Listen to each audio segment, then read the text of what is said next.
Hello दोस्तों, क्या हाल चाल। एकदम मस्त। उम्मीद है आप सब बहुत ही अच्छे होंगे। आज की हम लोगों की क्लास शुरू होने जा रही है। हम लोगों का जो चैप्टर चल रहा है प्रजनन, ये प्रजनन चैप्टर का भाग 2 है। भाग 1 अपलोड हो चुका है वीडियो यूट्यूब पर, आप लोग उसको देख लीजिएगा भाग 1 को। ये जो है भाग 2 चल रहा है प्रजनन चैप्टर का। आज की क्लास को शुरू करने से पहले मैं आप लोगों के लिए 2 लाइन बोलना चाहूँगा कि मंजिलें भी जिद्दी हैं और रास्ते भी जिद्दी हैं। कि मंजिलें भी जिद्दी हैं और रास्ते भी जिद्दी हैं, देखते हैं कल क्या होगा, हौसले भी जिद्दी हैं। इसी जुनून और जोश के साथ हम लोग आज की क्लास को शुरू करते हैं।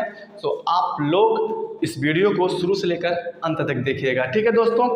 चलिए, तो कल की क्लास में हम लोगों ने पढ़ा था नर जनन तंत्र।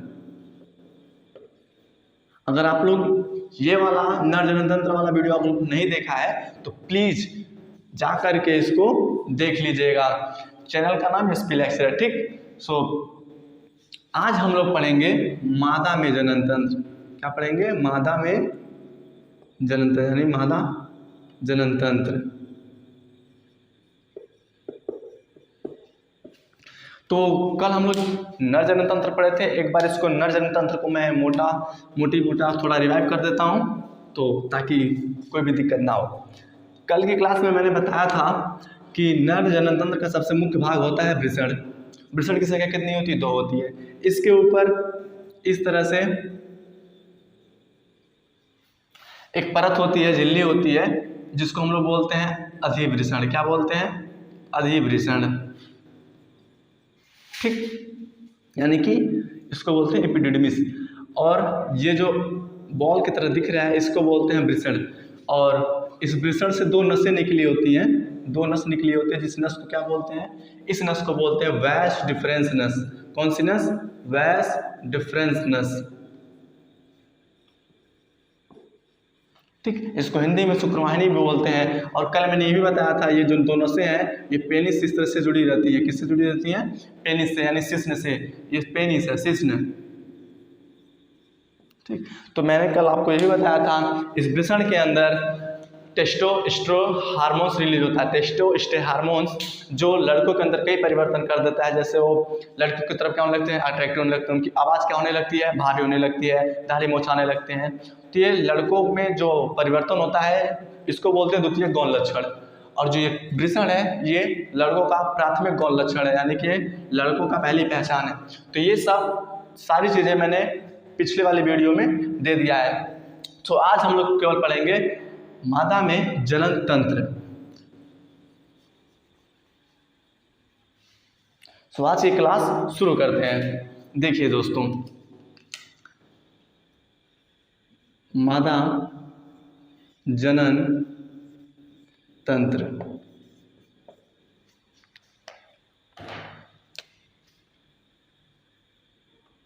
मादा जनन तंत्र। तो आज हम लोग पढ़ेंगे मादा जनन तंत्र। मादा जनन तंत्र को सबसे पहले एक चित्र को समझाते हैं तुम लोगों को। देखिए, मान लीजिए ये एक चित्र है, ये इस तरीके से महिलाओं में क्या होता है, उदर गुहा के पास इस तरीके से, यानी कि उदर गुहा में इस तरीके से संरचना होती है, इस तरीके से।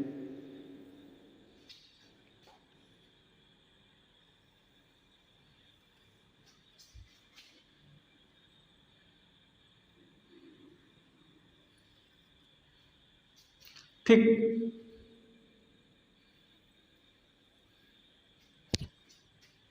इस तरीके से होता है।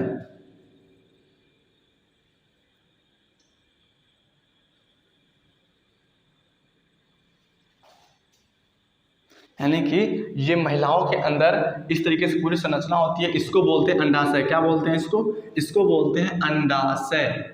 और इसको बोलते हैं, जो बिदम मध्य में है, इसको बोलते हैं गर्भाशय। ठीक है दोस्तों, क्या बोलते हैं? गर्भाशय। मैं नाम लिख दे रहा हूं, ये है हमारा गर्भाशय।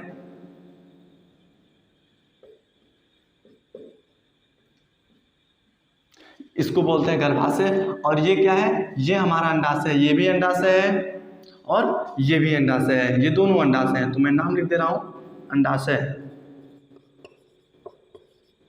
अंडाशय। और ये भी क्या है? अंडाशय है।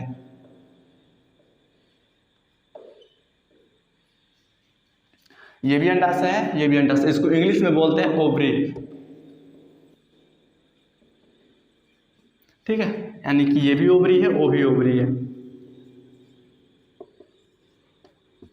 तो ध्यान से देखिए, जिस तरीके से नर में 2 वृषण होता है, उसी तरीके से मादा में 2 ठे अंडाशय होता है, टोटल 2। इसी वृषण के अंदर इसी वृषण के अंडाशय में, यानी इसी अंडाशय में, जो अंडाशय आपको दिख रहा है, इस अंडाशय के अंदर अंडाणु का निर्माण होता है। किसका निर्माण होता है? अंडाणु का। इसी अंडाशय के अंदर निर्माण होता है, इसके अंदर भी अंडाशय का निर्माण होता है। यानी कि ये जो अंदर बनाया गया है, ये हमारा अंडाणु है। क्या है? अंडाणु। यानी ये जो अंडाशय आपको दिख रहा है, इस अंडाशय के अंदर अंडाणु का निर्माण होता है। किसका निर्माण होता है? अंडाणु का निर्माण होता है। इसमें भी अंडाणु का निर्माण होता है, इसमें भी अंडाणु का निर्माण होता है। लेकिन फर्क क्या है? फर्क ये है ना कि ये दोनों अंडाशय आपको दिख रहा है, ये दोनों अंडाशय कभी भी दोनों एक साथ काम नहीं करते हैं। ये दोनों पारी पारा, यानी कि नंबर वाइज काम करते हैं। 28 दिन का अंतराल होता है इन दोनों के बीच में। अगर जनवरी में ये काम करेगा तो फरवरी में, और फरवरी में ये काम कर रहा है तो मार्च में ये काम करेगा। यानी कि दोनों अंडाशय कभी भी एक साथ काम नहीं करते हैं। जब ये काम करेगा तो ये काम नहीं करेगा। मान लीजिए कि इस वक्त ये अंडाणु बना रहा है, ये जो अंडाशय है ये अंडाणु बना रहा है, तो जब ये अंडाणु बनाएगा तो ये अंडाणु नहीं बनाएगा, और जब ये अंडाणु बनाएगा तो ये अंडाणु नहीं बनाएगा। और ये जो क्रम चलता है लगभग टोटल 28 दिनों का होता है। यानी 28 दिन ये काम करता है ढंग से, तो 28 दिन के बाद ये काम करेगा, फिर 28 दिन के बाद ये, फिर 28 दिन के बाद ये। यानी कि ये दोनों अंडाशय कभी भी एक साथ काम नहीं करते हैं। ठीक है दोस्तों, ये आपको याद रखना है। तो मान लीजिए ये वाला अंडाशय अभी काम नहीं कर रहा, ये वाला अंडाशय काम कर रहा है। तो अंडाशय ये काम कर रहा है तो इसका मतलब अंडाणु इसमें बन रहा है, उसमें अंडाणु नहीं बनेगा, लेकिन जब ये बनेगा तो उसमें नहीं बनेगा। पारी पारा नंबर वाइज बनता है। ठीक है दोस्तों, अब देखिए अंडाणु को इंग्लिश में बोलते हैं ओवम। क्या बोलते हैं? ओवम। अंडाणु को इंग्लिश में बोलते हैं ओवम, अंडाशय को इंग्लिश में बोलते हैं ओवरी। यानी ओवरी के अंदर क्या बनता है? ओवम। यानी अंडाशय के अंदर अंडाणु बनते हैं। और ये जो अंडाणु है, इनका जीवन काल सिर्फ 2 दिन का होता है। कितने दिन का? जीवन काल सिर्फ 2 दिन का होता है।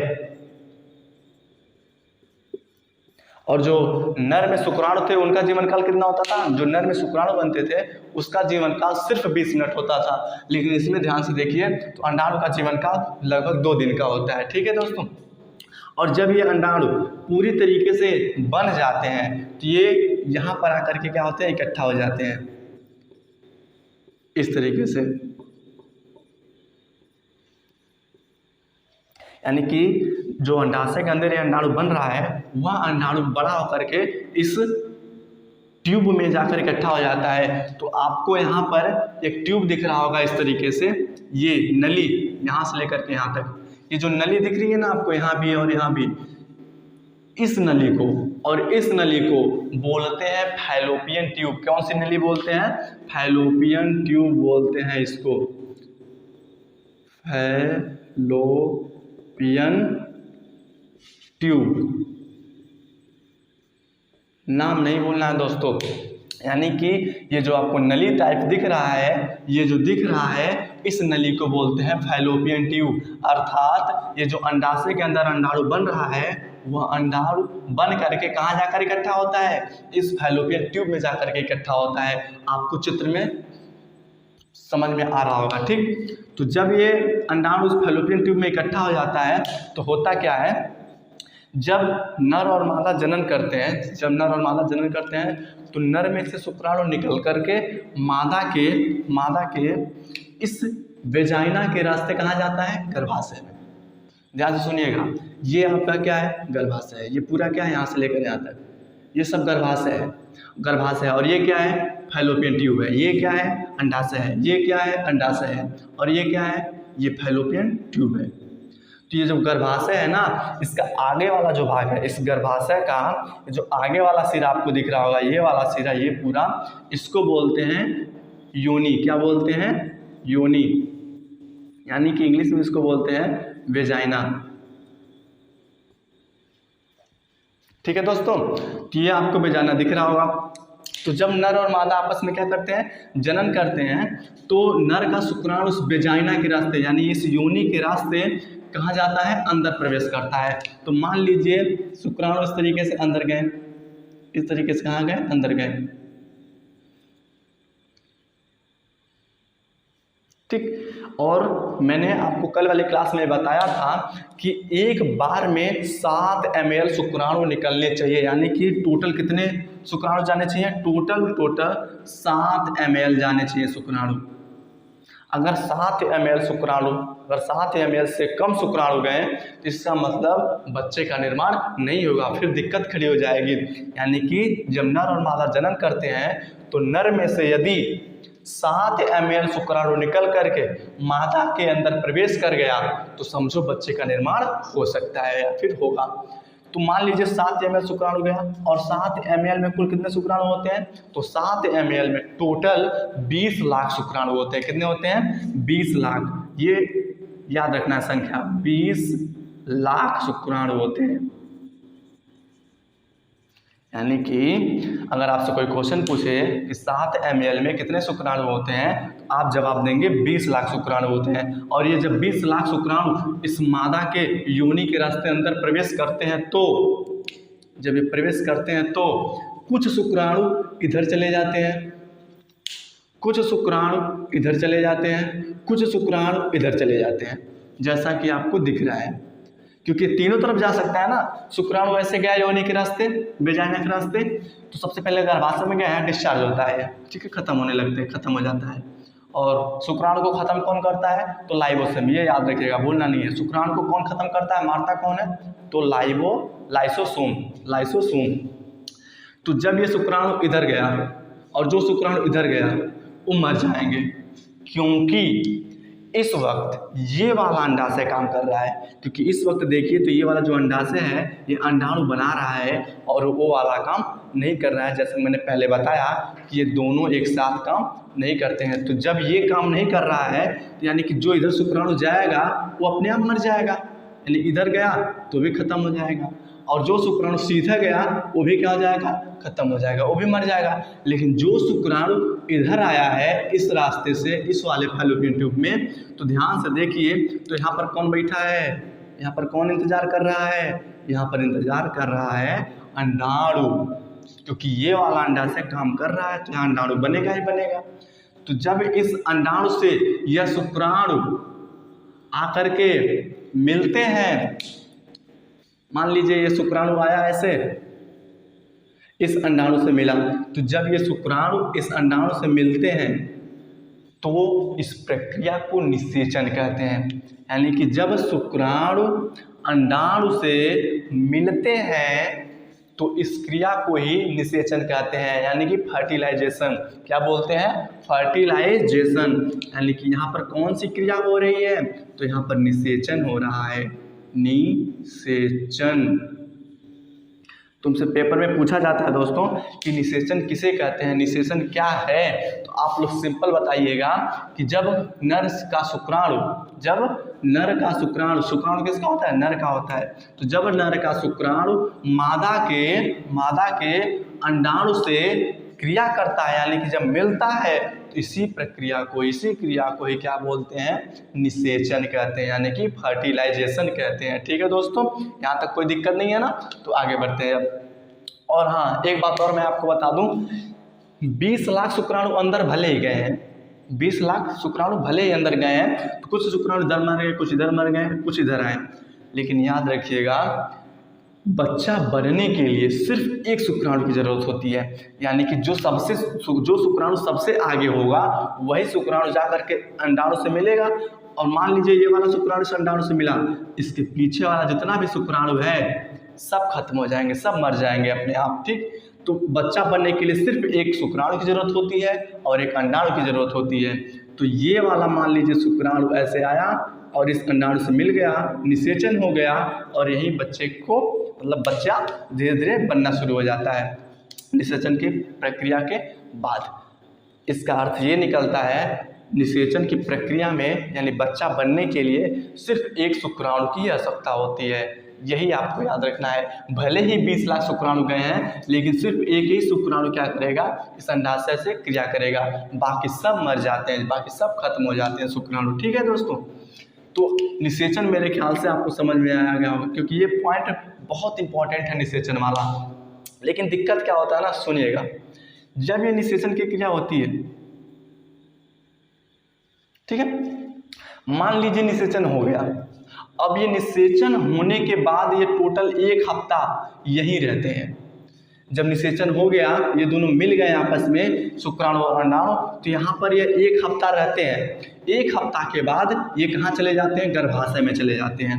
यानी कि निषेचन की जो क्रिया हुई है वो कहाँ हुई है, बताइए, वो कहाँ हुई है, इस फैलोपियन ट्यूब में हुआ है। क्योंकि मैंने बताया इसको क्या बोलते हैं, इसको बोलते हैं फैलोपियन ट्यूब, ठीक, नलिका। तो ये जो नलिका है, फैलोपियन ट्यूब है, इसी में कौन सी क्रिया हो रही है, निषेचन की क्रिया हो रही है। ये पेपर में कई बार पूछा गया है कि बताइए बच्चों, जो निषेचन की क्रिया है वो अंडाशय में हो रहा है कि गर्भाशय में हो रहा है कि फैलोपियन ट्यूब में हो रहा है कि वेजाइना में हो रहा है, तो बताइए कहाँ होता है। तो आपका आंसर होना चाहिए निषेचन की क्रिया फैलोपियन ट्यूब में होती है, ये याद रखिएगा। और जब ये क्रिया हो जाती है, पूर्ण हो जाती है, तो 1 हफ्ता यानी कि टोटल 7 दिन यहाँ वो रहते हैं, यानी युग्मनज, आगे मैं बताऊँगा युग्मनज क्या है। तो युग्मनज जाइगोट यहाँ रहते हैं, और जब 1 हफ्ता हो जाता है तो ये कहाँ चले जाते हैं, ये गर्भाशय में आकर बैठ जाते हैं। और गर्भाशय में जब आ जाता है तो उसी को हम लोग बोलते हैं भ्रूण। क्या बोलते हैं, भ्रूण बोलते हैं। तो देखिए,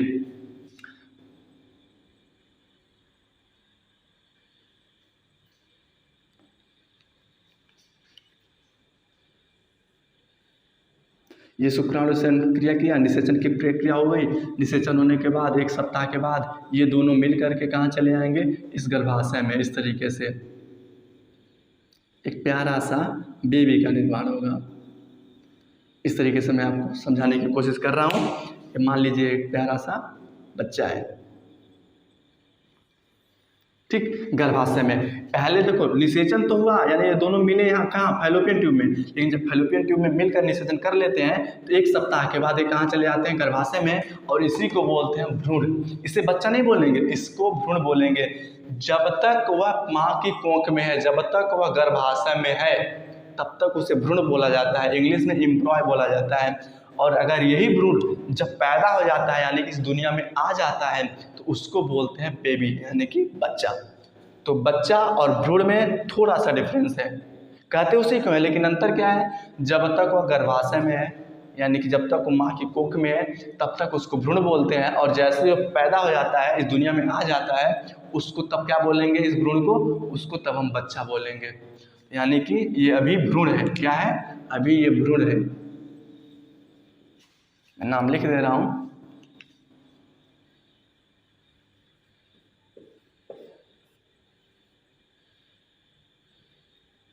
अभी ये भ्रूण है, ठीक।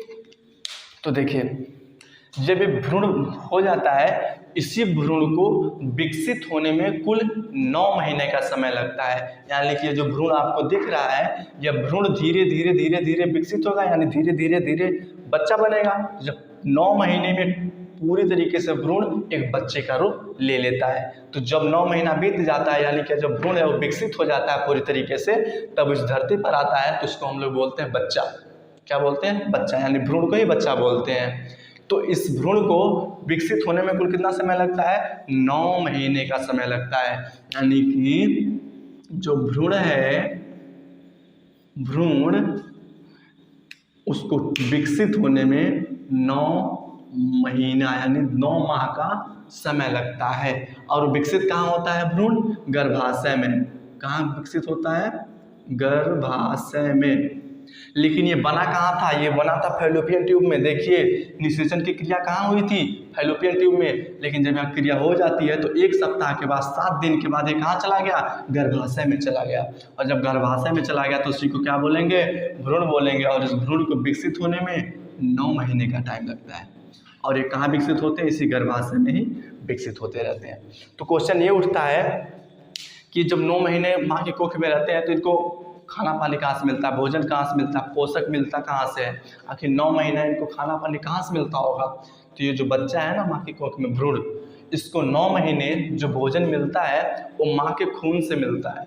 कहाँ से मिलता है, माँ के खून से पोषक को लेते हैं, किसके रास्ते, गर्भनाल के रास्ते। यानी कि जो बच्चा है, जो भ्रूण है, वो जो भोजन ले रहा है, पोषक ले रहा है, वो गर्भनाल के द्वारा ले रहा है। किसके द्वारा, गर्भनाल के द्वारा। आप देखते होंगे जब बच्चा जन्म लेता है तो उसकी नाभि में इस तरीके से उसकी नाभि में नली होती है जो माँ से जुड़ी रहती है। जो लड़के का नाभि है और माँ का जो अंदर का गर्भाशय है वो इस तरीके से जुड़ा रहता है, यानी कि ज्वाइंट में रहता है। तो जब वो पैदा होता है ना, उसका क्या होता है, ये काट दिया जाता है। क्या कर दिया जाता है, काट दिया जाता है। समझ गए आप लोग।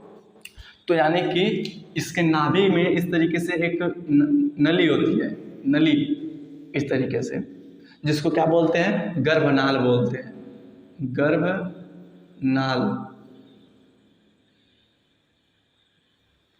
ठीक है दोस्तों, इसको क्या बोलते हैं, गर्भनाल बोलते हैं।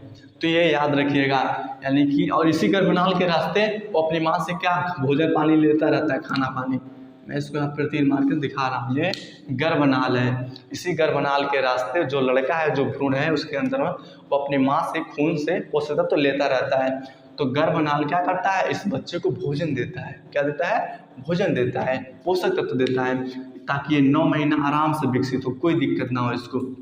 और हाँ, इस बच्चे के ऊपर एक पतली पन्नी होती है। क्या होती है, एक पतली पन्नी होती है। पतली पन्नी का मतलब क्या होता है, आप लोग देखते होंगे जब गाय अपने बछड़े को जन्म देती है ना, अपने बच्चे को, तो गाय के बछड़े के ऊपर, जो बछड़ा है जो पैदा हुआ है, उसके ऊपर एक झिल्ली होती है इस तरीके से, पन्नी की तरह, ठीक है, चिपका रहता है उसमें। तो जब वो पैदा होता है तो गाय उसको चाट करके साफ कर देती है अपने बच्चे को। यानी कि जब गाय का बछड़ा जन्म लेता है तो उस बछड़े के ऊपर हल्की सी पन्नी होती है, परत होती है, और गाय क्या करती है, उसको चाट करके ख़त्म कर देती है। उसी तरीके से जो भ्रूण है, जो अंदर बच्चा है, उस एक पन्नी में पैक रहता है, एक झिल्ली में क्या होता है, पैक रहता है। इस तरीके से रहता तो गर्भाशय में ही है, लेकिन गर्भाशय के अंदर एक झिल्ली होती है। क्या होती है, एक पन्नी होती है, जिसके अंदर ये बच्चा क्या होता है, कैद रहता है, सुरक्षित रहता है। इस झिल्ली को बोलते हैं इमियोटिक सैक। क्या बोलते हैं, इमियोटिक सैक। मैं लिख दे रहा हूँ यहाँ पे, इसको बोलते हैं इमियोटिक सैक। नाम नहीं भूलना आप लोग, नाम भले थोड़ा कठिन है, बट उतना भी कठिन नहीं है कि आप लोग याद न कर पाएँ। ठीक है, आप लोग 10-12 में चले गए, इतना तो याद कर सकते हैं कि ये जो इमियोटिक सैक आखिर होता क्या है। तो इमियोटिक सैक कुछ नहीं है, सिंपल सी बात है, जो गर्भाशय में जो बच्चा पल रहा है, यानी जो भ्रूण मतलब बन रहा है, वह भ्रूण एक झिल्ली में कैद होता है, एक थैले में, एक पन्नी में। इसको थैला मान लीजिए, थैले में, पन्नी में कैद होता है। उसी थैले पन्नी को क्या बोलते हैं, इमियोटिक सैक बोलते हैं। यानी इमियोटिक सैक के अंदर ये भ्रूण पलता बढ़ता है।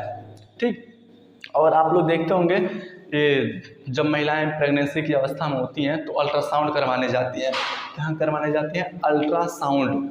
ठीक, अल्ट्रासाउंड क्या होता है, आखिर अल्ट्रासाउंड होता क्या है, लोग क्या करते हैं अल्ट्रासाउंड में, तो मैं आपको बताता हूँ, सुनिए।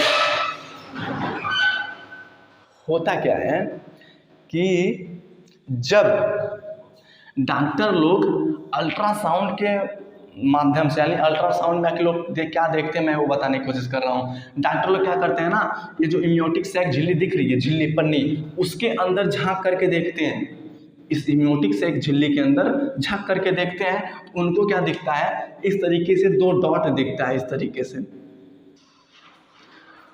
जब उनको इस झिल्ली के अंदर 2 डॉट दिखेगा तो इसका मतलब क्या है, इसका मतलब ये जो 2 डॉट है ना, वो वृषण है। मैंने आपको बताया है कि नर लड़कों के अंदर 2 वृषण होते हैं, बॉल की तरह, ठीक है, टेस्टिस होते हैं। तो अगर 2 डॉट दिख रहा है इसके अंदर, मान लीजिए इसके अंदर 2 डॉट दिखा, तो तुरंत समझ जाएंगे कि ये लड़का है। क्यों, क्योंकि ये वृषण है ना। अगर वृषण किस में होता है, लड़कों में होता है, तो इसका मतलब अगर ये डॉट दिखा, 2 डॉट दिखा, तो समझ जाएंगे कि लड़का है। अगर 2 डॉट नहीं दिखा तो समझ जाएंगे लड़की है। तो अल्ट्रासाउंड में बस इतना ही लोग देखते हैं कि अगर वो डॉक्टर लोग क्या करते हैं, इस इम्यूटिक सैक के अंदर झांक करके देखते हैं, ठीक है, अपना उनका कोई सिस्टम होता होगा, झांक करके जब देखते हैं तो इस इम्यूटिक सैक के अंदर इस बच्चे का अगर 2 डॉट दिखा तो समझ जाएंगे वो लड़का है, क्योंकि ये वृषण है, वृषण गोल ही होता है नर में। तो अगर डॉट दिखा तो लड़का है, अगर डॉट नहीं दिखा तो समझ जाते हैं कि क्या है, लड़की है। तो ये डॉट का बहुत ही अहम हिस्सा है, यानी कि अगर डॉट दिखा तो समझ जाना कि वह लड़का है, क्या है, लड़का है। और अगर डॉट नहीं दिखा तो समझ जाएंगे कि क्या है, लड़की है। तो अल्ट्रासाउंड में ये पता लगाना थोड़ा आसान होता है, ऐसी कोई मुश्किल काम नहीं है, लेकिन लोग चेक करवाने जाते हैं कि लड़का है कि लड़की है। तो अल्ट्रासाउंड में बस यही देखते हैं, इम्यूटिक सैक के अंदर झांकते हैं और अगर 2 डॉट दिखा तो समझ जाएंगे वृषण दिख रहा है, यानी कि वो लड़का है, और अगर 2 डॉट नहीं दिखा तो समझ जाएंगे लड़की है। अल्ट्रासाउंड में और कुछ नहीं होता है। और जो भ्रूण है उसको खाना कौन देता है, गर्भनाल के रास्ते, यानी गर्भनाल खाना देता है। जो भ्रूण है वो किस झिल्ली में पैक रहता है, किस पन्नी में पैक रहता है, तो इम्यूटिक सैक में पैक रहता है। ये सारे पॉइंट आपको याद रखने हैं, ठीक है। अब आगे की बात सुनिए। कुछ औरत में दिक्कत होती है। दिक्कत क्या होती है ना, कुछ लेडीज़ के अंदर ये होता है कि उनका ये जो फैलोपियन ट्यूब आपको दिख रहा है ना, फैलोपियन ट्यूब, वो बहुत ही पतला होता है। यानी कि जो आपको जो नली दिख रही है, यानी आपको ये जो फैलोपियन नली दिख रही है, फैलोपियन ट्यूब, ये अत्यंत पतला होता है, यानी कि इस तरीके से चिपका रहता है, इस तरीके से, यानी कि बंद रहता है। तो जब बंद रहता है तो शुक्राणु बताओ जा पाएगा, नहीं जा पाएगा ना। यानी कि शुक्राणु को जाने के लिए रास्ता भी तो चाहिए। शुक्राणु को कहाँ जाना है, इस अंडाणु के पास। कहाँ जाना है, इस अंडाणु के पास। अच्छा, आप लोगों से क्वेश्चन अगर हम पूछें कि ये जो अंडाणु है ये आगे क्यों नहीं आ रहा है, इसको आगे जाना चाहिए ना, गत करना चाहिए ना, गत क्यों नहीं कर रहा है, शुक्राणु जा रहा है, अंडाणु तो बैठा है, अंडाणु को क्यों नहीं आगे जा रहा है। तो मैंने आपको बताया था कि शुक्राणु के अंदर होता है माइटोकॉन्ड्रिया। क्या होता है, माइटोकॉन्ड्रिया।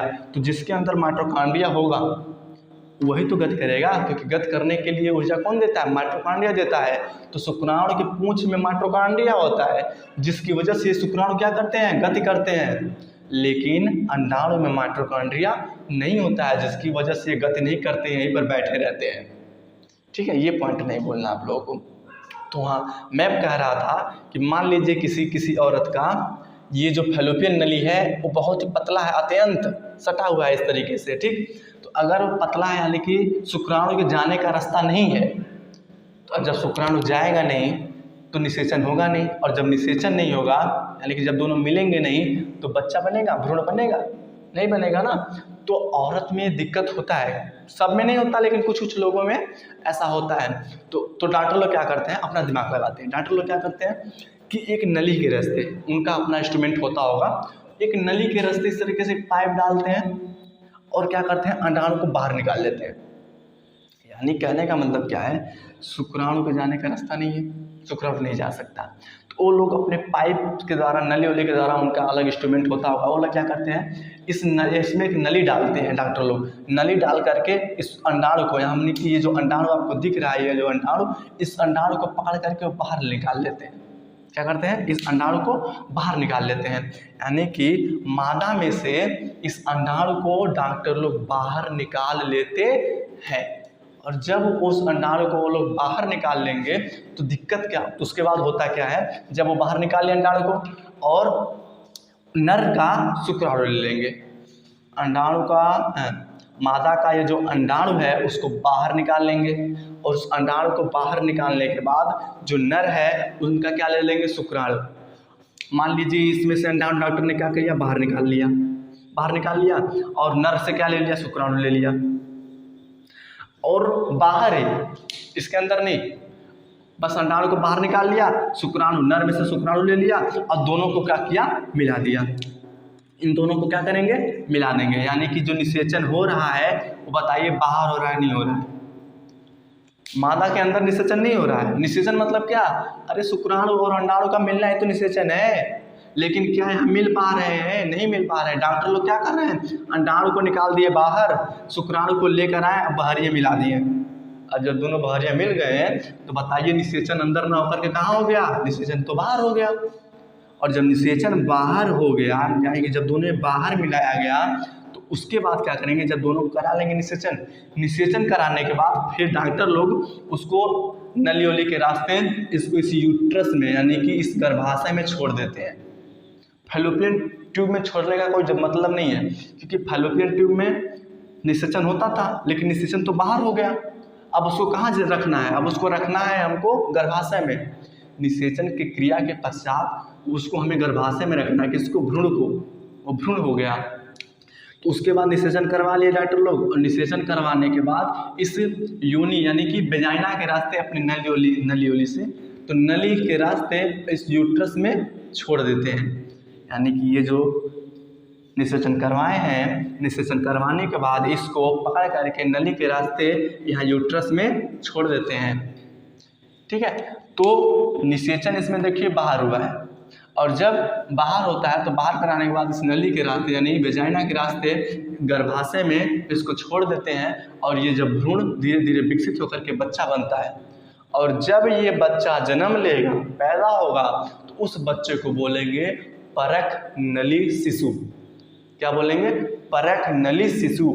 यानी परख नली शिशु होता क्या है, आप लोगों ने नाम तो सुना होगा, लेकिन परख नली शिशु आखिर में होते क्या है। तो परख नली शिशु कहते किसे है, तो सुनिए, किसी किसी महिलाओं में फैलोपियन ट्यूब पतली होती है, यानी शुक्राणु के जाने का रास्ता नहीं होता है। तो जब शुक्राणु नहीं जा पाते हैं तो डॉक्टर लोग क्या करते हैं, नली से इस अंडाणु को बाहर निकाल लेंगे, नर से शुक्राणु ले लेंगे और दोनों को ही बाहर निषेचन करा देंगे। और जब बाहर निषेचन करा देंगे तो निषेचन करा करके फिर नली के रास्ते इस गर्भाशय में छोड़ देंगे। नली के रास्ते अपना उनका इंस्ट्रूमेंट होता होगा, तो इसमें जब छोड़ देंगे तो ये धीरे धीरे भ्रूण विकसित हो जाएगा, भ्रूण बनेगा। 9 महीना तक ये भ्रूण विकसित होगा। अब वही भ्रूण जब पैदा होगा, यानी कि जब बच्चा पैदा होगा, तो उसी बच्चे को बोलते हैं परख नली शिशु बोलते हैं। क्या बोलते हैं, परख नली शिशु बोलते हैं। कुछ लोगों के अंदर ये भी क्वेश्चन उठ रहा होगा, सर निषेचन अगर बाहरी हो गया तो इसको बाहरिया रख दीजिए ना, क्या दिक्कत है अंदर ले जाने की। लेकिन दिक्कत क्या होगी, निषेचन तो बाहर हो गया, लेकिन इसको खाना पानी कौन देगा, इसको 9 महीना पलना बढ़ाना है ना, इस भ्रूण को विकसित भी तो होना है। तो जब इसको गर्भाशय में नहीं डालेंगे तो विकसित कैसे होगा। आखिर जब गर्भाशय में रहेगा तो गर्भनाल इसको पोषक तत्व देता रहेगा, खाना पानी देता रहेगा, या आराम से विकसित हो जाएगा। ठीक है, तो मेरे ख्याल से परख नली शिशु आप लोग समझ गए होंगे। परख नली शिशु आखिरकार होते क्या हैं, परख नली शिशु। तो परख नली शिशु में आप लोग बताइए, निषेचन फैलोपियन ट्यूब में होता है कि बाहर होता है। जो परख नली शिशु होते हैं उनका जो निषेचन था, बताइए फैलोपियन ट्यूब में हुआ था कि बाहर हुआ था। तो आपका आंसर होना चाहिए बाहर। अब निषेचन बाहर करवा करके फिर उसको गर्भाशय में डाल देंगे, फिर वो जो बच्चा पैदा होगा उसी को क्या बोलेंगे, परख नली शिशु, टेस्ट ट्यूब बेबी। तो परख नली शिशु में आपको कोई दिक्कत नहीं होना चाहिए।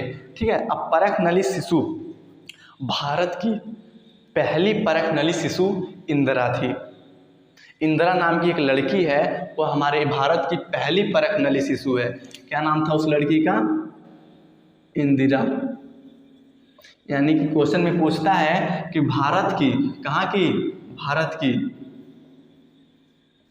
भारत की पहली परख नली शिशु कौन थी, तो इंदिरा थी।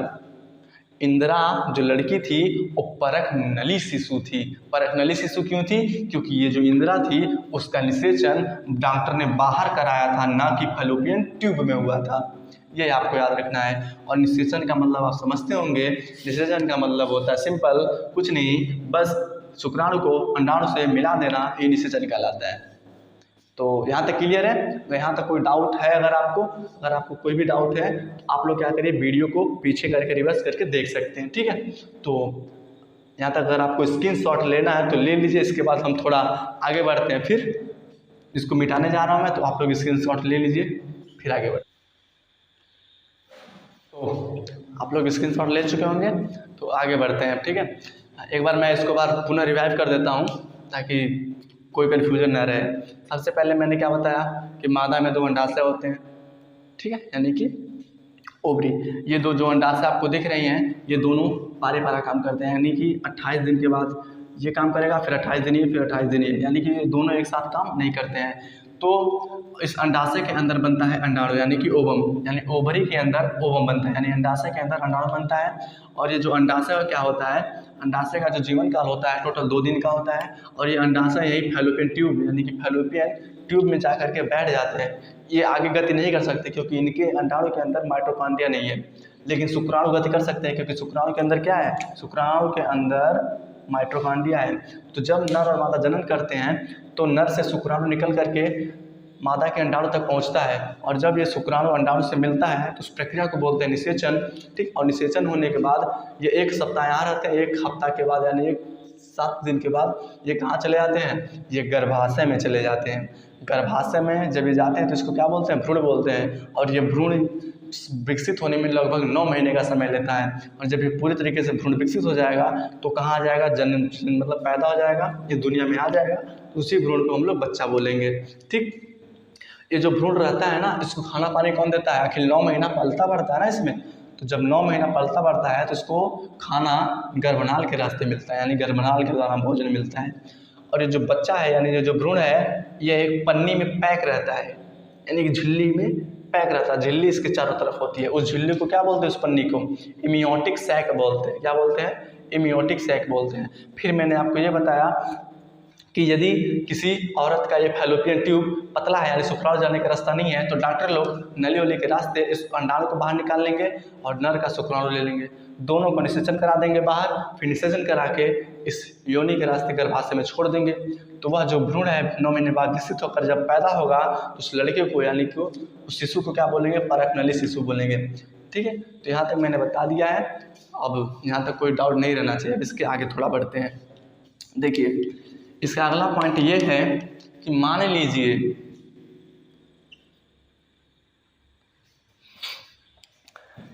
किसी में होता क्या है, जब किसी औरत में नलबंदी करवानी होती है तो अगर डॉक्टर इस फैलोपियन ट्यूब को, आपको फैलोपियन ट्यूब दिख रहा होगा यहाँ पर, ये जो फैलोपियन ट्यूब है और ये जो फैलोपियन ट्यूब है, अगर डॉक्टर इस फैलोपियन ट्यूब को काट देते हैं, क्या करते हैं, काट देते हैं, इस तरीके से काट देते हैं अगर, तो अगर डॉक्टर इस फैलोपियन ट्यूब को काट देते हैं तो उसको बोलते क्या है, उसको बोलते हैं ट्यूबेकोटॉमी। क्या बोलते हैं, ट्यूबेकोटॉमी। क्योंकि ये क्या है, यह क्या है, ये है फैलोपियन ट्यूब यानी कि ट्यूब है, ये क्या है, यह ट्यूब है और ये भी क्या है, ट्यूब है।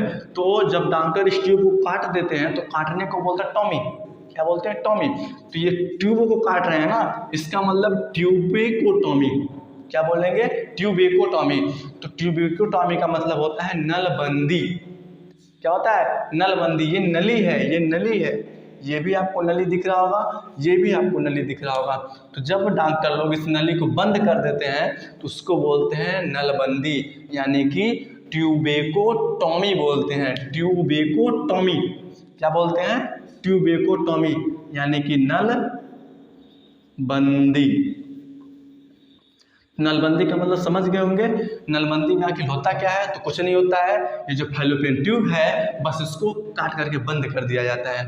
और जब फैलोपियन ट्यूब बंद हो जाएगा तो शुक्राणु जा नहीं पाएगा आगे, अंडाणु से मिल नहीं पाएगा।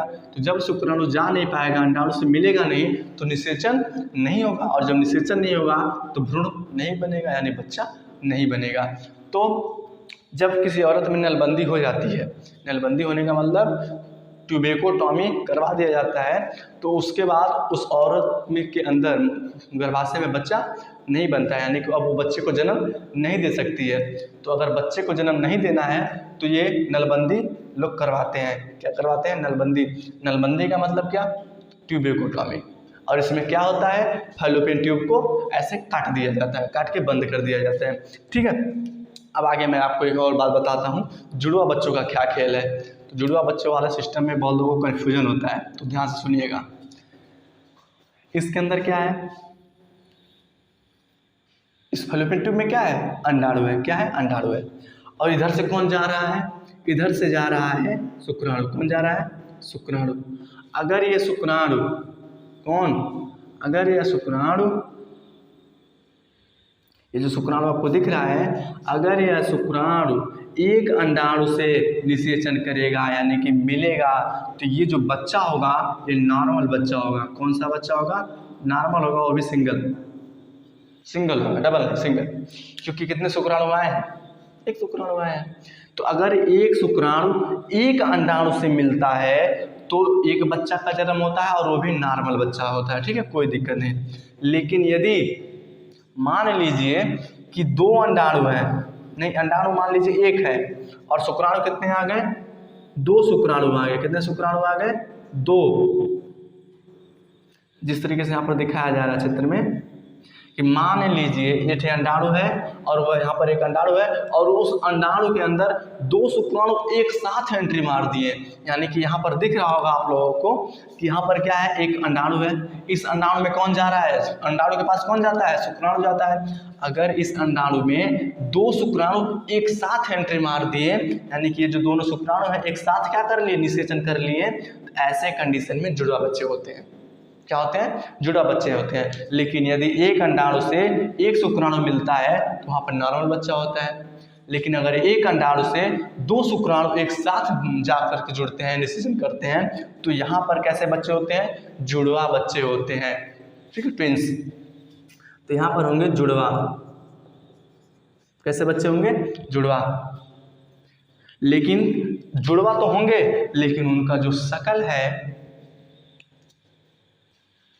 इसका मतलब ये है कि अगर एक अंडाणु एक शुक्राणु से निषेचन करता है तो नॉर्मल बच्चे होंगे, और यदि एक अंडाणु से दो शुक्राणु एक साथ निषेचन करते हैं तो जुड़वा बच्चे होंगे। लेकिन जुड़वा बच्चे तो होंगे लेकिन उन दोनों लड़कों का यानी कि उन दोनों बच्चों का जो शकल होगा, शकल चेहरा, वो कैसा होगा? भिन्न भिन्न होगा, अलग अलग चेहरे के होंगे, यानी उनका जो शकल है वो भिन्न भिन्न होगा, यानी कि अलग अलग अलग। समझ पा रहे हैं आप लोग? अलग अलग का मतलब मैं आपको दिख नहीं रहा होगा तो मैं यहाँ लिख देता हूँ। उनकी जो शकल होगी वो भिन्न होगी, ठीक। यानी कि जब एक अंडाणु से दो शुक्राणु निषेचन करते हैं एक साथ, तो ऐसे कंडीशन में जुड़वा बच्चे होते हैं। लेकिन जुड़वा जो बच्चे होंगे उनकी जो शकल होगी, उनका जो चेहरा होगा वो कैसा होगा? अलग अलग होगा। तीसरा कंडीशन ये भी हो सकता है कि मान लीजिए कोई दो अंडाणु है इस तरीके से, ठीक, और यहाँ से एक शुक्राणु आ रहा है। कौन आ रहा है? एक शुक्राणु आ रहा है। यहाँ पर कितने अंडाणु हैं? दो अंडाणु हैं। कितने शुक्राणु आ रहा है? एक शुक्राणु आ रहा है। तो जब कभी भी एक शुक्राणु दो अंडाणु में एक साथ ऐसे प्रवेश करता है, देखिए ध्यान से, इसमें एक अंडाणु था, दो शुक्राणु एक साथ जाते थे, तो ऐसे कंडीशन में जुड़वा बच्चे हुए, लेकिन उनकी शकल कैसी हुई? भिन्न हो गई। लेकिन यदि दो अंडाणु में एक ही शुक्राणु एक साथ घुस गए, अंदर चले गए, यानी कि मिल गए, निषेचन हो गया, तो ऐसे कंडीशन में जुड़वा बच्चे तो होंगे। क्या होंगे? जुड़वा बच्चे तो होंगे, लेकिन उनकी जो शकल है, क्या? उनका जो शकल है, शकल यानी कि चेहरा, वो कैसा होगा? एक जैसा होगा, सेम। उनका जो शकल होगा कैसा होगा? सेम होगा, एक जैसा। पॉइंट को मेरे ख्याल से आप लोग समझ गए होंगे। मैं फिर से रिवाइव करता हूँ ताकि कोई भी कन्फ्यूजन ना रहे। मोटी मोटा मैं दोहरा देता हूँ, समझो ध्यान से। अगर एक अंडाणु से एक शुक्राणु मिलेगा तो नॉर्मल बच्चा होगा, जुड़वा नहीं होगा। लेकिन यदि एक अंडाणु से यानी कि एक अंडा से दो शुक्राणु यानी कि दो शुक्राणु एक साथ निषेचन कर रहे हैं, एक साथ मिल रहे हैं, तो जुड़वा बच्चा होगा। लेकिन उनका जो शकल होगा दोनों का वो अलग अलग होगा, भिन्न होगा। लेकिन यदि कभी भी एक शुक्राणु दो अंडाणु से एक साथ क्रिया करते हैं, निषेचन करते हैं, एक शुक्राणु दो अंडाणु से एक साथ क्रिया करते हैं, तो वहाँ पर भी जुड़वा बच्चे होंगे, लेकिन उनकी जो शकल होगी वो एक जैसी होगी, सेम शकल के होंगे। तो जब एक शुक्राणु दो अंडाणु से क्रिया करेगा तो जुड़वा बच्चों का शकल सेम होगा, और यदि एक अंडाणु दो शुक्राणु से क्रिया करेगा तो उनका जो जुड़वा बच्चे होंगे उस शकल के कैसे होंगे? अलग अलग होंगे, उनकी शकल कैसी होगी? भिन्न होगी। यही पॉइंट आपको समझना है इसमें। तो जुड़वा बच्चों का खेल आपको ये वाला पूरा समझ में आना चाहिए, यहाँ से लेकर के ये इतना, और ये नॉर्मल बच्चों वाला कंडीशन है। कि जब एक शुक्राणु एक अंडाणु से क्रिया करेगा तो नॉर्मल बच्चे होंगे। ठीक, तो ये तीनों पॉइंट को आपको नोट कर लेना है, फिर समझ लेना है, दिमाग में बैठा लेना है एकदम बेहतर तरीके से, भूलना नहीं है। ठीक है, तो अब आगे हम आपको बताते हैं बहुत ही इम्पोर्टेंट चीज़। बताना क्या है, यहाँ से देखिएगा, नलबंदी। ठीक है, अगर मैं यहाँ पर लिख देता हूँ फैलोपियन ट्यूब को काट दिया जाए। जब फैलोपियन ट्यूब को काट दिया जाता है तो उसको क्या बोलते हैं, नलबंदी। नलबंदी बोलते हैं, यानी कि ट्यूबेकोटॉमी, क्योंकि ये ट्यूब है, और अगर ये ट्यूब है तो जब इसको डॉक्टर काटेंगे तो इसी को बोलते हैं ट्यूबेकोटॉमी, यानी कि नलबंदी। अब आगे सुनिए ध्यान से। एक होते हैं नर, ठीक, क्या होते हैं, नर। एक काम करिए, आप लोग इसको नोट कर लीजिए ताकि मैं इसको मिटा दूं। ठीक है, नोट कर लीजिए जल्दी से, इसको मैं मिटाने जा रहा हूं। तो अब देखिए दोस्तों, अब क्या होता है कि एक होता है नर युग्मक। अभी मैं आपको समझा दे रहा हूं आखिर ये युग्मक होते क्या है। ठीक है, एक होता है नर युग्मक और एक होता है मादा युग्मक। मादा युग्मक, नर युग्मक और मादा युग्मक का मतलब क्या होता है, इसको इंग्लिश में बोलते हैं मेल गैमेट, इसको बोलते हैं फीमेल गैमेट। ठीक है, यानी कि मेल गैमेट का मतलब नर युग्मक और फीमेल गैमेट का मतलब मादा युग्मक। तो देखिए, नर युग्मक क्या होते हैं और मादा युग्मक। युग्मक का मतलब होता है, देखिए युग्मक में एक वर्ड जुड़ा है युग्म। युग्म मतलब क्या होता है, जोड़ा। तो अगर कोई भी चीज़ है, अगर वह जोड़ा बनाना चाह रही है, यानी कि किसी के साथ जुड़ना चाह रही है, तो उसको हम लोग युग्मक बोलते हैं। क्या बोलते हैं, युग्मक। कोई भी चीज़ है, अगर वह किसी अन्य चीज़ के साथ जुड़ना चाह रही है, युग्म बनाना चाह रही है, युग्म मतलब जोड़ा बनाना चाह रही है, तो उसी को क्या बोलते हैं, युग्मक बोलते हैं। अगर आप इसमें ध्यान से देखिए तो ये जो शुक्राणु है वो किसके साथ जुड़ना चाह रहा है, अंडाणु के साथ। किसके साथ जुड़ना चाह रहा है, अंडाणु के साथ। यानी कि जो शुक्राणु है, जो स्पर्म है, वह इस अंडाणु यानी ओवम के साथ जुड़ना चाह रहा है। क्या करना है, ओवम के साथ युग्म बनाना चाह रहा है। किसके साथ, ओवम के साथ युग्म बनाना चाह रहा है। इसीलिए जो शुक्राणु है ये भी युग्मक है, और ये जो अंडाणु है ये भी युग्मक है, क्योंकि अंडाणु किसके साथ जुड़ना चाहेगा, शुक्राणु के साथ। ये जो शुक्राणु जा रहा है, और शुक्राणु किसके साथ जुड़ना चाहेगा, इस अंडाणु के साथ जो यहाँ फैलोपियन ट्यूब में बैठा हुआ है। तो शुक्राणु भी क्या है, शुक्राणु भी युग्मक है, अंडाणु भी युग्मक है। युग्मक मतलब जो जोड़ा बनाना चाहते हैं, जो किसी के साथ जुड़ना चाहते हैं। तो ये जो अंडाणु है ये शुक्राणु के साथ जुड़ना चाहता है, यानी कि जो अंडाणु वो भी युग्मक कहलाएगा, और ये जो शुक्राणु है वो भी युग्मक कहलाएगा। लेकिन ध्यान से देखिएगा, लेकिन ये जो युग्मक है ये नर का है ना, क्योंकि लड़कों में होता है शुक्राणु, तो शुक्राणु नर युग्मक होता है, और ये जो मादा का अंडाणु है इसे मादा युग्मक कहते हैं। यानी अंडाणु को मादा युग्मक बोलते हैं, और ये जो शुक्राणु है इसको नर युग्मक कहते हैं, क्योंकि जो शुक्राणु है वो नर में पाया जाता है, और जो अंडाणु है वो मादा में पाया जाता है। तो शुक्राणु अगर नर में पाया जाता है तो शुक्राणु यानी कि नर युग्मक क्या होगा, शुक्राणु होगा। शुक्राणु, शुक्राणु का मतलब आप समझ गए होंगे, शुक्राणु क्या होते हैं, शुक्राणु नर युग्मक होते हैं। शुक्राणु युग्मक हैं लेकिन ये नर में पाए जाते हैं ना, इसीलिए शुक्राणु को नर युग्मक कहा गया। और मादा में कौन सा युग्मक पाया जाता है, मादा में ये अंडाणु पाया जाता है, अंडाणु। इसीलिए अंडाणु को क्या कहा गया, मादा युग्मक कहा गया। युग्मक मतलब क्या, जोड़ा बनाना चाहते हैं ये दोनों।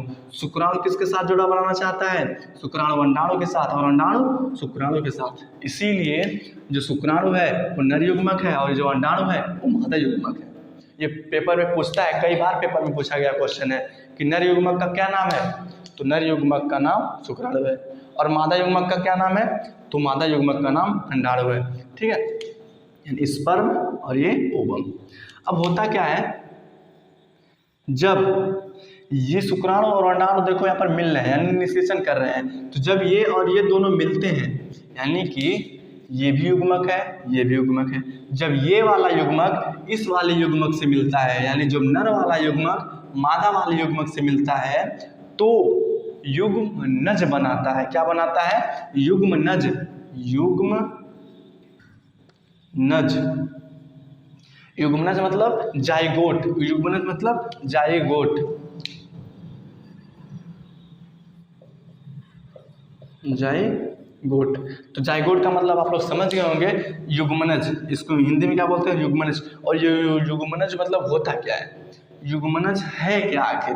तो युग्मनज को मैं आपको फिर से बताता हूँ कि ये होते हैं नर युग्मक, नर युग्मक मतलब शुक्राणु, और ये होता है मादा युग्मक यानी कि अंडाणु। जब ये वाला युग्मक इस वाले युग्मक के साथ यानी निषेचन करता है, यानी कि जब मिलता है तो यहाँ पर युग्मनज बनता है, क्योंकि एक युग्मक जब दूसरे युग्मक से मिलता है तो युग्मनज बनता है, यानी कि क्या बनता है? जाइगोट बनता है। तो जब शुक्राणु और अंडाणु मिल जाते हैं तो उसको बोलते हैं युग्मनज, युग्मनज बनते हैं। और उस प्रक्रिया को क्या बोलते हैं? निषेचन। जब दोनों मिलते हैं ना तो उस प्रक्रिया को बोलते हैं निषेचन हुआ है, और निषेचन होने के बाद वो क्या बनते हैं? युग्मनज बनते हैं। यही याद रखना है। और यही युग्मनज क्या बनता है आगे चल के? भ्रूण। अगर यही युग्मनज 7 दिन यहाँ रहता है ना, 1 हफ्ता, ये युग्मनज जब गर्भाशय में चला जाएगा यानी कि यूट्रस में चला जाएगा तो उस क्या कहलाएगा? तब वो भ्रूण कहलाएगा। क्या कहलाएगा? भ्रूण कहलाएगा, यानी एम्ब्रॉय। ठीक है दोस्तों, सुनिए। और यही भ्रूण आगे चल करके क्या बनता है? बच्चा बन जाता है। ये पॉइंट आपको समझना है कि नर युग्मक मादा युग्मक, जब ये वाला युग्मक इस युग्मक से मिलता है तो यहाँ युग्मनज बनता है, और यही युग्मनज जब गर्भाशय में जाता है तो भ्रूण बनता है, और यही भ्रूण 9 महीने बाद बच्चा बन जाता है। क्या बन जाता है? बच्चा बन जाता है, यानी कि जब वो पैदा हो जाएगा तो उसको बच्चा कहेंगे। और बच्चा पैदा कहाँ होता है? हॉस्पिटल में। कहाँ पैदा होता है? हॉस्पिटल में, हॉस्पिटल। ठीक है दोस्तों, तो ये आपको समझना है। कई बच्चे कंफ्यूज रहते हैं कि युग्मक क्या है, युग्मनज क्या है, तो ये इसको कंफ्यूजन में नहीं रखना है। अगर ये सब कंफ्यूज में रहोगे ना तो कुछ भी चीज़ें क्लियर नहीं होंगी। ठीक है, आई होप ये वाला पूरा समझ में आया होगा। कुछ चीज़ें हैं जो मैं आपको एक्स्ट्रा बताता हूँ, सुनिए। ये जो लड़का है, यानी कि जो यहाँ पर बन रहा है भ्रूण, ये जो भ्रूण है, इस भ्रूण को 9 महीने विकसित होने में लगता है। लेकिन क्वेश्चन ये उठता है कि सर ये जो भ्रूण बन रहा है, यानी कि जो बच्चा बन रहा है, बच्चे के अंदर सबसे पहले कौन सा अंग बनता है? यानी कि सबसे पहले बच्चे में बनता क्या है? ये जो भ्रूण है यानी कि विकसित हो रहा है ना, यानी कि बन रहा है, यानी बच्चा बन रहा है, तो सबसे पहले बनता क्या है? आँख बनता है कि कान, के हाथ, के पैर, गोड़, क्या बनता है? क्या बनना चाहिए? कान, आँख, नाक, कुछ तो बनेगा सबसे पहले। यानी कि जो ये लड़का है, लड़के के अंदर सबसे पहले दिल बनता है। क्या बनता है? हार्ट, हृदय बनता है, दिल। ठीक है, तो ये जो लड़का है यानी ये जो भ्रूण है, इसमें सबसे पहले किसका निर्माण होता है? इसमें सबसे पहले अगर कुछ बनता है तो क्या बनता है बच्चों लोग? दिल बनता है। ये जो भ्रूण है इसमें सबसे पहले बनता है दिल, यानी कि हृदय। हृदय समझते होंगे ना, हृदय, हृदय। और पता है कितने दिन के बाद बनता है? ये बनता है लगभग 6 सप्ताह। 6 सप्ताह बोले तो 1.5 महीना, 6 सप्ताह। यानी कि जब यह युग्मनज इस भ्रूण में आता है, ये पॉइंट भले ही थोड़ा डिफिकल्ट है लेकिन उतना भी डिफिकल्ट नहीं है, ध्यान से सुनिए मेरी बात को। ये जो युग्मनज है, युग्मनज कहाँ जाएगा? इस गर्भाशय में। वह गर्भाशय धीरे धीरे विकसित करेगा, और जब विकसित करेगा यानी बच्चे का रूप लेगा, तो सबसे पहले उस बच्चे के अंदर बनता है हृदय। कितने समय के बाद बनता है? तो 1.5 महीना। 1.5 महीना बोला जाए तो 6 सप्ताह। 6 सप्ताह के में पहली बार उस लड़के के अंदर क्या बनेगा? पहले हृदय बनेगा, हृदय के बाद अन्य चीज़ें आगे बनेंगी, लेकिन सबसे पहले हृदय बनता है। और कितने समय में? 6 सप्ताह में। 6 सप्ताह में 1.5 महीने बाद उस लड़के में सबसे पहले दिल बनेगा। और जब ये दिल बनेगा तो दिल ये धड़केगा। जब ये दिल बन जाएगा, दिल क्या होगा? धड़केगा।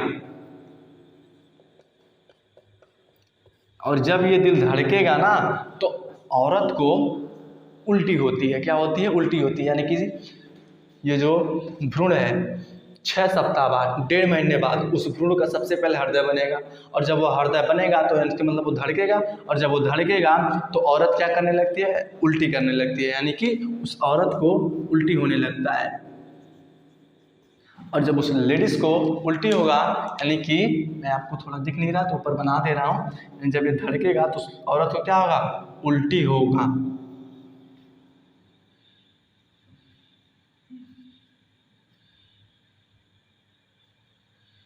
यहाँ मैं लिख दे रहा हूँ आपको, उल्टी होगा।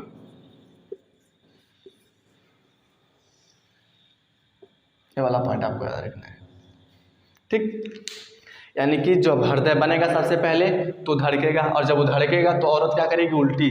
तो जब औरत उल्टी करती है, आप लोग गाँव में सुनते हो कि जब बहू उल्टी करती है ना तो सास कहती है ओहो लगता है कुछ खुशखबरी है। यानी कि ऐसा होता है कि जैसे ही लेडीज़ लोग उल्टी करना शुरू करती है ना तो पूरा परिवार में एक खुशी का माहौल बन जाता है कि हाँ लगता है कुछ खुशखबरी आने वाली है, हाँ नाती पोता आने वाले हैं, ऐसा होता है। सास बोलती है ना बहू से, बहू कुछ तो बात है, कुछ तो खुशखबरी आने वाला है, ठीक है। तो यानी कि जब उल्टी होगा तो इससे संकेत मिलने लगता है कि बच्चा बनना शुरू हो गया, यानी बच्चा बनने रहा है, ठीक है। तो उल्टी जब होता है, और उल्टी कब होता है, जब दिल बनेगा, धड़केगा। और दिल कब बनेगा, 6 सप्ताह के बाद, यानी कि 6 सप्ताह बोले तो 1.5 महीना के तकरीब में बनने लगता है। और जब उल्टी होगा तो समझ ही रहे हैं, पूरा परिवार में खुशी का माहौल बन जाता है कि हाँ अब नाती पोता आएंगे घर में, चुन्नू मुन्नू आएंगे, खिलाएंगे हम लोग, तो ऐसा माहौल बन जाता है। तो इसमें से अगर आपको स्क्रीनशॉट लेना तो इसमें से पूरा ले लीजिए एक बार स्क्रीनशॉट, और एक एक चीज़ को अगर चाहें तो अपने नोट्स में नोट कर सकते हैं, ठीक है। बहुत ही काम की चीज़ है बायोलॉजी, अगर ढंग से पढ़ना है तो सीरियस होकर पढ़िए आप लोग, क्योंकि आप लोग ना कोई भी चीज़ देखते हैं तो मन से नहीं पढ़ते हैं। तो कोई भी चीज़ हो, चाहे वो मैथ हो, चाहे फिजिक्स, चाहे कुछ भी हो, केमिस्ट्री, बायोलॉजी, आप जिस भी मतलब जो भी पढ़ रहे हैं उसको दिल लगा के पढ़िए। या तो ढंग से पढ़िए तो पढ़ना छोड़ दो, दोनों में से कोई एक काम करो। अपने माँ बाप का पैसा बर्बाद करने का कोई मतलब नहीं निकलेगा दोस्तों, ठीक है। हाँ तो एकदम दिल लगा के पढ़िए और इसको प्रॉपर नोट बनाइए, जो भी लिखे हैं उसको नोट करिए। और इसमें अगर एक भी टॉपिक ऐसा हो जो आपको ना समझ में आया हो तो वीडियो को फिर से देख सकते हैं आप लोग, ठीक है। तो थैंक यू दोस्तों, आज के लिए बस इतना ही, मिलते हैं नेक्स्ट क्लास में। Thank you so much.